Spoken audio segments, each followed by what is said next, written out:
বিসমিল্লাহ রহিম। উপস্থিত সকল উপস্থিতিবৃন্দ, আসসালামু আলাইকুম। আহ, আবারও আমি বাংলা নববর্ষের শুভেচ্ছা জানাচ্ছি আপনাদের সকলকে। প্রিয় উপস্থিতি, সকল নেতৃবৃন্দ, প্রিয় উপস্থিতিবৃন্দ, আমরা আজকে এখানে একত্রিত হয়েছি সকলে আহ, আমাদের 31 দফা, যেটি আমরা দলের পক্ষ থেকে দেশের সামনে, দেশের মানুষের সামনে উপস্থাপন করেছি। আজকে আমরা এটি আলোচনা, এর মধ্যে আমরা দেশের ভেতরে বিভিন্ন পর্যায়ের নেতৃবৃন্দের সাথে, নেতাকর্মীর মধ্যে এটি আলোচনা করেছি। আমাদের বিভিন্ন পর্যায়ের ইউনিটের নেতাকর্মীবৃন্দ তাদের এলাকার মানুষের সাথে আলাপ করেছে। আজকে আমরা একটু ভিন্ন প্রেক্ষাপটে এটি আলোচনা করেছি। আপনারা যারা বিদেশে আমাদের নেতৃবৃন্দ আছেন, হয়তো আমরা সকলকে ইনক্লুড করতে পারিনি। আমরা আমাদের সাংগঠনিক স্ট্রাকচারের উপরে যারা নেতৃবৃন্দ আছেন, দায়িত্বপ্রাপ্ত যারা নেতৃবৃন্দ আছেন, আমরা আপনাদের সাথে এই বিষয়টি আজকে মত বিনিময় বা আলোচনা করেছি বা তুলে ধরেছি আপনাদের সামনে। হয়তো আপনারা এর মধ্যে দেখেছেন, শুনেছেন এই ব্যাপারে।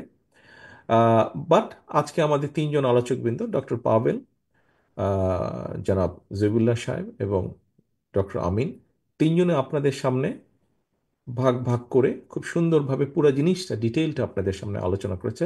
আমি ধরে নিচ্ছি যে যার ফলশ্রুতিতে আপনাদের কাছে অনেক বিষয় অনেক ক্লিয়ার হয়েছে।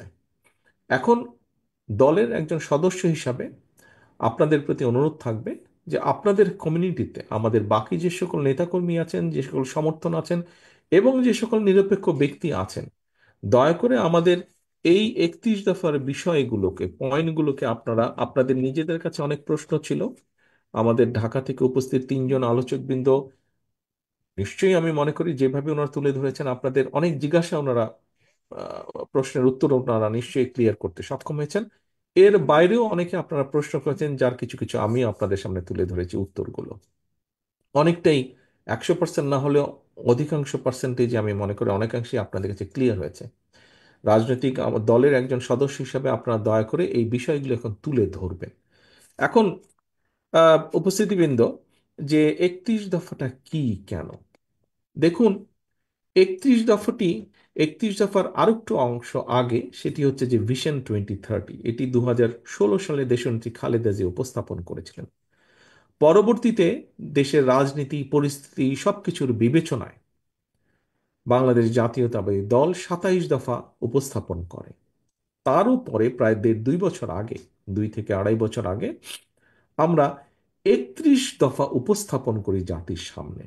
31 দফা যে শুধু বিএনপির তা নয়, 31 দফার সাথে আমাদের সাথে আরো যে রাজনৈতিক দলগুলো যারা আমাদের সাথে রাজপথে থেকে আন্দোলন সংগ্রামে ছিলেন, তারাও তাদের চিন্তা ভাবনা দিয়েছেন। তাদের সকলের চিন্তা ভাবনার প্রতিশ্রুতি এবং সাথে আমাদেরও চিন্তার ফলশ্রুতি এই 31 দফা। সহকর্মীবৃন্দ, অনেকেই বলেন যে বিএনপি 31 দফা পূরণ করবে, এর কি গ্যারান্টি? আজকে একটা কথা আপনাদের সামনে আমি তুলে ধরতে চাই।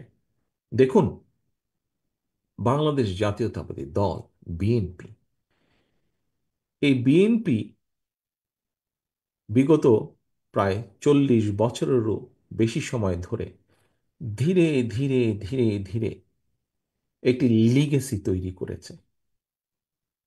বিএনপি এই লিগেসি বা আদর্শ বা যেভাবেই আমরা বলি, এই দলের প্রতি বাংলাদেশের কোটি কোটি মানুষের আস্থা এবং বিশ্বাস আছে। বাংলাদেশের কোটি কোটি মানুষ এই দলকে, এই দলের আদর্শকে বিশ্বাস করে। এই দলের লক্ষ্য উদ্দেশ্য বাস্তবায়ন করতে গিয়ে বাংলাদেশের এবং বিএনপির হাজারো নেতাকর্মী শহীদ হয়েছেন।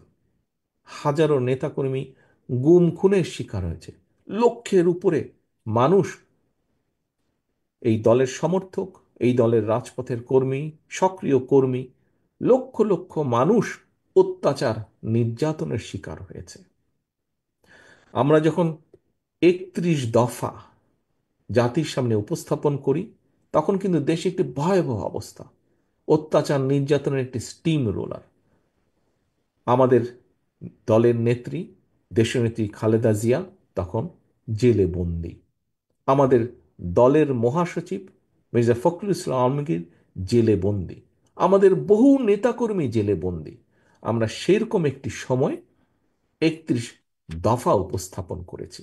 কাজী যেই দলটির প্রতি কোটি কোটি মানুষের আস্থা, মানুষের বিশ্বাস, মানুষের ভালোবাসা, সেই দলটি কোন প্রেক্ষাপটে থেকে 31 দফা উপস্থাপন করেছে, সেই দলটি আসলেই তাদের অভিজ্ঞতা দিয়ে, সবকিছু দিয়ে দলটি বোঝে, দলটি জানে, দলটি বিশ্বাস করে যে এই জাতির, এই দেশের মানুষের ভাগ্যের যদি পরিবর্তন করতে হয়, তাহলে অবশ্যই আমাদেরকে কতগুলি কার্যক্রম, কতগুলি পলিসি বা কতগুলি সংস্কার করা প্রয়োজন।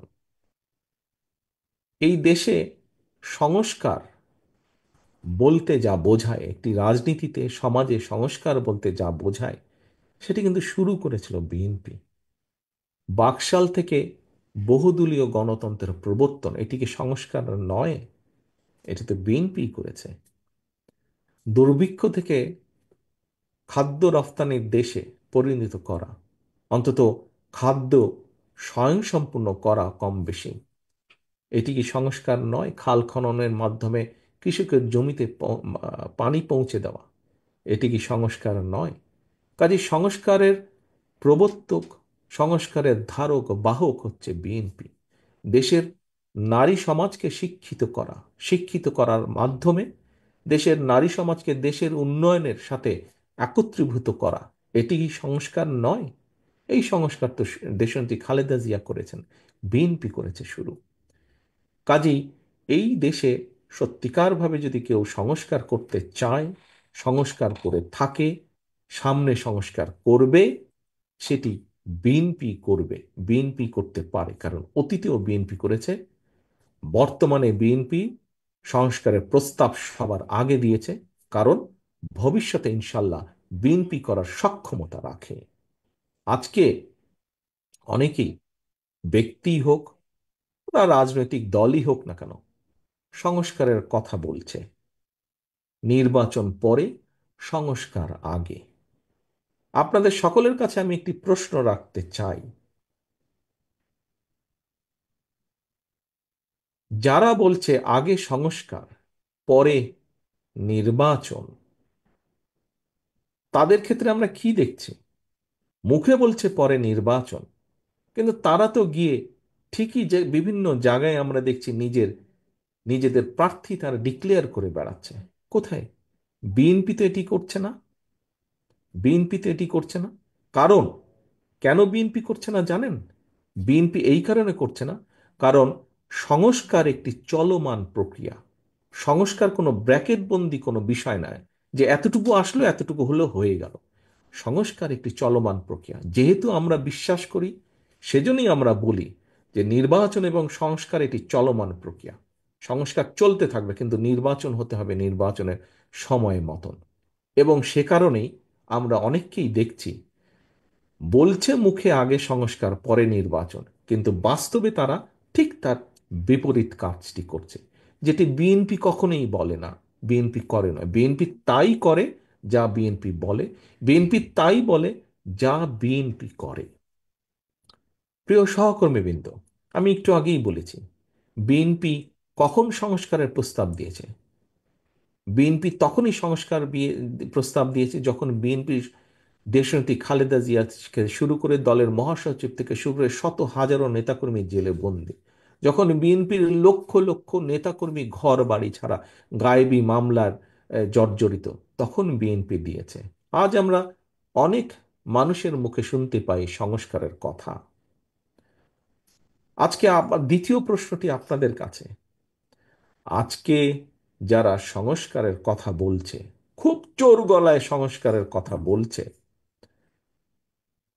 তাদের কতজন ব্যক্তি, তাদের কতজন ব্যক্তি সেই সময়ে স্বৈরাচার শেখ হাসিনার রক্ত চক্ষুকে উপেক্ষা করে সংস্কার কথা করার কথা সাহস করে বলতে পেরেছিল? আজকে যারা সংস্কারের কথা বলেছে, তারা বিএনপির নেতাকর্মীর মতন কতগুলো মামলা খেয়েছে, কতদিন অত্যাচারিত হয়েছে, কতজনের ঘর বাড়ি ভাঙা হয়েছে, কতজনকে আদালতের বারান্দায় সপ্তাহে 7 দিনের 5 দিন ঘুরঘুর করতে হয়েছে? হয়নি। খোঁজে দেখেন, কারোরই হয়নি যারা আজকে জোর গলায় সংস্কারের কথা বলছে। বিএনপি কেন সংস্কারের কথা বলছে? কারণ বিএনপি অভিজ্ঞতা আছে। সেটি বিএনপি সরকারে থাক, বিএনপি বিরোধী দলে থাক, বিএনপি সকল সময়ে জনগণের সাথে সম্পর্কিত। হতে পারে আমাদের বিভিন্ন সীমাবদ্ধতা আছে, কিন্তু আমরা সকল সময় চেষ্টা করি জনগণের সাথে থাকতে, জনগণকে সাথে রাখতে। সে কারণেই আমরা কষ্টের সময়, নির্যাতনের সময় আমরা সংস্কারের কথা বলেছি। কারণ আমাদের অভিজ্ঞতা দিয়ে সবকিছু দিয়ে আমরা অনুধাবন করেছি, অনুভব করেছি যে এই দেশের মানুষের ভাগ্যের পরিবর্তন করতে হলে সংস্কারের প্রয়োজন আছে। ক্ষেত্র বিশেষে বিভিন্নভাবে সংস্কারের প্রয়োজন আছে। আর যারা শুধুমাত্র নিজেদের স্বার্থে রাজনীতি করে থাকে, দলীয় স্বার্থে হোক বা ব্যক্তি স্বার্থেই হোক রাজনীতি করে থাকে, তারাই মুখে একটা বলে, বাস্তবে কাজে তারা আরেকটা করে। মুখে বলে সংস্কারের কথা, সুসময়ে তারা সংস্কারের প্রস্তাব দেয়, কাজে তারা করে আরেকটা। প্রিয় সহকর্মীবৃন্দ, এটিই পার্থক্য অন্য রাজনৈতিক দলের সাথে বিএনপির। এখন আজকে আমরা প্রায় 4 ঘন্টা ধরে এখানে আলোচনা করেছি। আমরা আমাদের ফ্যামিলি কার্ড নিয়ে আলোচনা করেছি, আমরা আমাদের ফার্মার্স কার্ড নিয়ে আলোচনা করেছি, আমরা প্রাথমিক শিক্ষার ব্যাপারে কি করতে পারি, কি করব, আমরা আলোচনা করেছি। আমরা আলোচনা করেছি বাংলাদেশের পরিবেশ নিয়ে। এখানে একটি কথা আসেনি, আমি আপনাদের যারা পরিবেশ নিয়ে বেশ কয়েকজন প্রশ্নদাতাকে আমি দেখেছি পরিবেশের ব্যাপারে আপনারা খুব আগ্রহ আছে। আমাদের পরিবেশের ব্যাপারে একটি পরিকল্পনা আছে। আমাদের পরিকল্পনা আছে, কতটুকু পারব সেটি সময় পরিস্থিতি প্রেক্ষাপট বলে দিবে। আমরা পরিবেশ, বাংলাদেশের এই পরিবেশের একটি অন্য বিষয়, সেটি হচ্ছে বৃক্ষরোপণ। আমাদের পরিকল্পনা আছে 5 বছরে 50 কোটি বৃক্ষরোপণ করা যাবে। সেই ব্যাপারে আমরা কাজও করছি। এর মধ্যে যে কোথায় কোন গাছ কোন সয়েলের সাথে, কোন বাংলাদেশের টেকনাফে কি গাছ লাগানো যায়, বাংলাদেশের তেঁতুলিয়াতে কি গাছ লাগানো যায়। কারণ টেকনাফের গাছ তেঁতুলিয়া, তেঁতুলিয়ার গাছ টেকনাফে লাগলে হবে না। আমরা আলোচনা করেছি যে কিভাবে আমরা দেশের শিল্প গড়ে তুলব। এখানে তাইওয়ান থেকে একজন প্রশ্ন করেছেন, যে ব্যক্তি তাইওয়ানের, খুব সম্ভব ডক্টর ডক্টর ডক্টর আমাদের জামান, খুব সম্ভব বোধহয় তাইওয়ান। বদরুজ্জামান বদরুজ্জামান ডক্টর বদরুজ্জামান তাইওয়ানে আছেন। উনি বোধহয় রিসার্চ করেছেন। ওনাকে জিজ্ঞেস করে দেখেন, ওনাকে জিজ্ঞেস করলে আপনারা জানতে পারবেন তাইওয়ানে জোনিং আছে বিভিন্ন ইন্ডাস্ট্রির। যেমন ধরেন এ, যেমন ধরেন মোটর, মোটর তৈরি হয়, ওখানে একটা জোন আছে, যে একটা জোন আছে ওখানে সব বিভিন্ন ধরনের মোটর তৈরি হয় শুধু। জিজ্ঞেস করেন জামান আছে এখন, আছে না? যেখানে ফ্যান তৈরি হয় সেখানে এলাকা ধরে শুধু ফ্যানই তৈরি হয়। আমাদের চিন্তা ভাবনা আছে, আমরা বাংলাদেশকে চেষ্টা করব এভাবে জোনিং করার জন্য ইন্ডাস্ট্রিতে। আমরা হেলথের বিষয় নিয়ে চিন্তা করেছি। এই যে কথাগুলো বললাম, হেলথের বিষয় নিয়ে চিন্তা করেছি, মানুষের স্বাস্থ্য নিয়ে আমরা চিন্তা করেছি, স্বাস্থ্য নিয়ে কাজ করতে চাই। সেখানে কর্মসংস্থানের ব্যবস্থা করেছি, যে আমরা ইন্ডাস্ট্রিকে এমনভাবে সাজাতে যাই যেখানে প্রান্তিক মানুষের কর্মসংস্থানের ব্যাপার ব্যাপার হবে, যেখানে আপনার প্রবাসীরা যারা এক্সপার্ট আছেন সেখানে এসে জয়েন করতে পারবেন। আমরা পরিবেশের যেখানে আছে, পরিবেশের উন্নয়ন ঘটানোর জন্য আমরা সেখানে জব ক্রিয়েশন করতে চাই, এমনভাবে করতে চাই যেখানে পরিবেশও উন্নত হবে, একই সাথে মানুষের কর্মসংস্থানের ব্যবস্থা হবে। আমরা যে শিক্ষার কথা বলেছি, আমরা স্বাস্থ্যের কথা বলেছি, সেখানে আমরা ওই বিষয়টাকে প্রাধান্য দেওয়ার চেষ্টা করেছি, যে সেখানে আমরা আপনার প্রাথমিক শিক্ষা বলেছি আমরা, সেখানে আমরা ডক্টর পাভেল সাহেব বলেছেন যে সেকেন্ড বা থার্ড ল্যাঙ্গুয়েজ আমরা রেখেছি। খেলাধুলার ব্যাপারে আমরা রেখেছি, কালচারের ব্যাপারে প্রত্যেকটা জায়গায় শিক্ষকের প্রয়োজন আছে, সেখানে জব ক্রিয়েশনের ব্যাপার আছে। আমরা ফার্মাস কার্ড বলেছি, এই ফার্মাস কার্ডের আমাদের এখানে কাজী নামে একজন বোধহয় প্রশ্ন করেছেন এআই এর ব্যাপারে, যে ড্রোন ফ্রোনের ব্যাপারে বলেছেন। আপনার মধ্যে জানা নেই বা জানা থাকতেও পারে যে আমাদের উপজেলা পর্যায়ে বা থানা পর্যায়ে আমাদের কৃষি অফিসার আছেন, এবং তার আন্ডারে 2 থেকে 3 জন সহকারী কৃষি অফিসার আছেন। আপনি ড্রোন ব্যবহারের আগে তাদের কাছ থেকে আপনি ইনফরমেশন পেতে পারবেন। কিভাবে পেতে পারবেন? কারণ তাদের পিছনে আপনি রাষ্ট্রের টাকা দিচ্ছেন, বেতন বোনাস সব দিচ্ছেন। যে কোথাও যদি দুর্যোগ হয়ে থাকে, কিভাবে আপনি তাদের কাছ থেকে তাৎক্ষণিকভাবে খবর পেতে পারবেন। কাজেই এই সবগুলো বিষয় নিয়ে কম বেশি আমরা চিন্তা ভাবনা করছি। আসুন, জিজ্ঞেস করেন তো অন্য দলের লোককে এত ডিটেল চিন্তা ভাবনা তারা তুলতে পারবে কিনা। এত ডিটেল কোনো কিছু তারা বলতে পারবে না। আমরা চিন্তা করছি, আপনারা এখানে যারা বিদেশে আছেন, একটি প্রাইমারি বিষয় আমার কাছে রিপোর্টটি জমা হয়েছে, এখনো রিপোর্টটি ডিটেলটা আমি দেখিনি। আপনারা যখন আপনারা ব্যস্ত থাকেন সকলে, আপনারা হয়তো হঠাৎ করে কোনো একটা কিছু প্রয়োজন আছে, আপনারা হয়তো দোকানপাটে যেতে পারছেন না, আপনারা কি করেন? অ্যামাজনে আপনারা অর্ডার দিয়ে দেন জিনিসটা। আপনি যে, আপনাদের প্রত্যেকের এখানে পরিচয় আছে অ্যামাজনটা কি জিনিস। আমি যদি এখন আপনাদেরকে বলি অ্যামাজনের আপনার সেলিং লিস্টের মধ্যে যদি আমরা যাই, না হলে আমরা 2000টা আইটেম পাবো, পাবো না? ডিফারেন্ট কাইন্ডের 2000, মিনিমাম 2000 আইটেম পাবো। এখন আপনাদের কাছে যদি আমি প্রশ্ন ছুড়ে দেই, আমরা কেন বাংলাদেশে অ্যামাজনের প্রকিউরমেন্ট সেন্টার বানাতে সক্ষম হব না?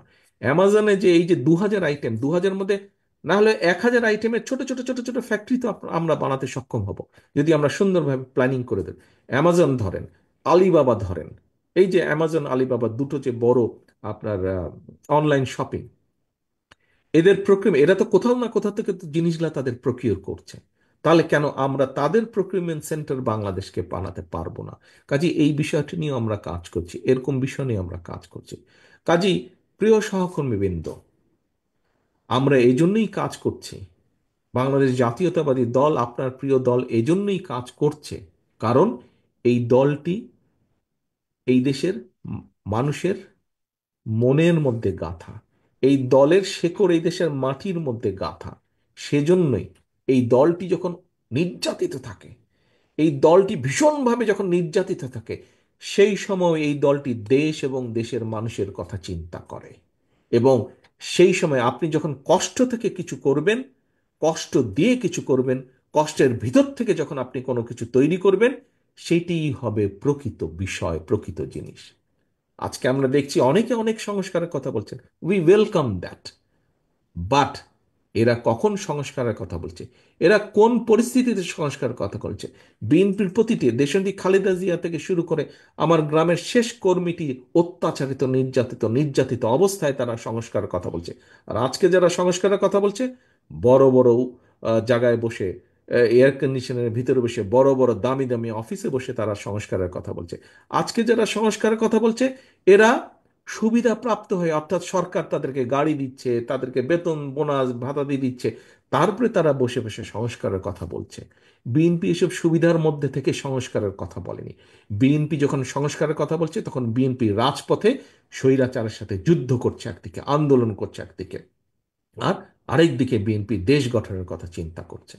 প্রিয় সহকর্মীবৃন্দ, আপনি সেরকম একজন গর্বিত সৈনিক বা গর্বিত কর্মী আপনি, এবং সেই রকম একটি গর্বিত রাজনৈতিক দলের কর্মী আপনি। হতে পারে আমাদের ভুল ত্রুটি আছে, হতে পারে আমাদের সীমাবদ্ধতা আছে, হতে পারে আমাদের মধ্যে কেউ কেউ কোনো কোনো অনৈতিক কাজের সাথে জড়িত, কিন্তু আমাদের সবচেয়ে বড় ক্রেডিট হচ্ছে, কেউ যদি অন্যায় করে থাকে আমরা কোনো ডিনাইলের মধ্যে নেই। আমরা এখনো দেখছি, কারণ নাম বলবো না, অনেক রাজনৈতিক দল আছে, তাদের বিভিন্ন জনের বিভিন্ন বিষয়ের খবর তাদের সদস্যদের আপনারা দেখছেন আকাশে বাতাসে, অনেক কান পাতলে আমরা শুনতে পাচ্ছি। বাট কাউকে কি দেখেছেন যারা অন্যায় করেছে অন্যায়কারীর বিরুদ্ধে ব্যবস্থা নিতে? তারা তাদের সদস্য, অন্যায়কারী সদস্যের বিরুদ্ধে ব্যবস্থা নেয়নি। বাট আপনার দল বিএনপি অন্যায়কারীর বিরুদ্ধে, যাদের দলের ভিতরে থেকে অন্যায় করছে, যেটা সামনে আসছে আমরা চেষ্টা করছি ব্যবস্থা গ্রহণ করতে, অর্থাৎ আমরা ডিনায়ালে নেই। কারণ আমরা বলেছি, অন্যায়কারী কোনো দলের সদস্য হতে পারে না। অন্যায়কারীর পরিচয় সে অন্যায়কারী, কাজী ওটি তার পরিচয়। অন্যায়কারীর সাথে আমরা সম্পর্ক রাখতে চাই না, আমরা সামনে এগোতে চাই। সংস্কারের প্রথম একটি বিষয় আমরা অক্ষরে অক্ষরে পালন করছি, অর্থাৎ অন্যায়কারীর সাথে আমাদের সম্পর্ক নেই। প্রিয় সহকর্মী, কিন্তু এটিই হচ্ছে আপনার প্রিয় দল। আসুন, আমরা জানি আমাদের সীমাবদ্ধতা আছে, আমাদের সীমাবদ্ধতাকে একসেপ্ট করে নিই, আমরা এগিয়ে যাব। আমাদের লক্ষ্য এই দেশের মানুষের ভাগ্যের পরিবর্তন, এই দেশের জন্য বেটার কিছু করা। কিন্তু এই কাজটি দল একা পারবে না। দল একা না, আপনাদের সকলকে নিয়ে এই বাংলাদেশ জাতীয়তাবাদী দল। কাজে আপনারা প্রত্যেকটা মানুষ যখন এগিয়ে আসবেন, তখনই আমাদের পক্ষে সম্ভব 31 দফা বাস্তবায়ন করা। আপনারা প্রত্যেকটা মানুষ যখন আপনাদের কমিউনিটির প্রত্যেকটা মানুষের কাছে, দলমত নির্বিশেষে প্রত্যেকটি মানুষের কাছে 31 দফার কথাগুলো পৌঁছে দিতে পারবেন, মানুষের অনেক জিজ্ঞাসা থাকবে, অনেক চাওয়া থাকবে। আমরা পর্যায়ক্রমিকভাবে ধীরে ধীরে করার চেষ্টা করব। এইটুকু বলতে হবে মানুষকে। যখন আপনারা সকলে একত্রিত হয়ে এগিয়ে আসবেন, আপনারা সকলকে সাথে নিয়ে একত্রিতভাবে এগিয়ে আসবেন, ইনশাল্লাহ আমরা 31 দফা পূরণ করতে বা 31 দফার বাস্তবায়ন করতে সক্ষম হব। প্রিয় সহকর্মীবৃন্দ, পরিশেষে আপনাদের সকলকে আমি ধন্যবাদ জানাচ্ছি আজকের এই অনুষ্ঠানে উপস্থিত হওয়ার জন্য, আজকের এই আলোচনায় সবাই উপস্থিতের জন্য। একই সাথে আপনাদের সকলের কাছে আমি প্রত্যাশা রাখব, এই আলোচনা অনুষ্ঠান আর 2, 4, 5 মিনিটের মধ্যে শেষ হয়ে যাবে। অনুষ্ঠান শেষ হয়ে গেলেই আপনাদের সকল কাজ শেষ হয়ে গেল না, বরং এই অনুষ্ঠান শেষ হয়ে যাওয়ার পরে আপনি আপনার ইউনিটের নেতা হিসেবে কিভাবে আপনার কমিউনিটির কাছে আপনি 31 দফার প্রত্যেকটি কথা পৌঁছে দেবেন, সেই পরিকল্পনা আপনি দয়া করে গ্রহণ করবেন এবং আগামী দিনগুলোতে আপনি সেই মোতাবেক পদক্ষেপ গ্রহণ করবেন, কর্মসূচি গ্রহণ করবেন। আপনাদের সকলের কাছে এই প্রত্যাশা রেখে আমার বক্তব্য শেষ করছি। আল্লাহ হাফেজ। বাংলাদেশ জিন্দাবাদ। বাংলাদেশ জাতীয়তাবাদী দল জিন্দাবাদ। আসসালামু আলাইকুম।